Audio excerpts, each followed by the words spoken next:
నమస్తే అండి. మన దివ్యాంగులకు నోటీసులు వచ్చినాయి కదండి. 40% కన్నా తక్కువగా ఉన్నవాళ్ళు వీళ్ళు ఏం చేస్తారంటే మళ్ళీ మనకు పెన్షన్ కావాలి అని గ్రామీణ ప్రాంతంలో ఉన్నవాళ్ళు ఎంపీడీఓ ఆఫీస్ దగ్గరికి వెళ్ళి అప్పీల్ చేసుకోవాలి. పట్టణాల్లో ఉన్న వాళ్ళైతే మున్సిపల్ కమిషనర్ ద్వారాగా అప్పీల్ చేసుకోవాలన్నమాట. మనకి మళ్ళీ పెన్షన్కి అర్హత ఉంది అని. వీళ్ళు అప్పీల్ చేసుకున్న వాటిని సంబంధిత అధికారులు అప్పీల్ వివరాలను వెబ్సైట్లో అప్లోడ్ చేస్తారు.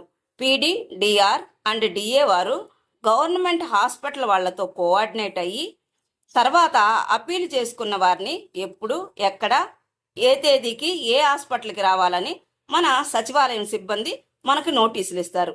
కాబట్టి ఫ్రెండ్స్, మీరెవరూ టెన్షన్ పడబాకండి.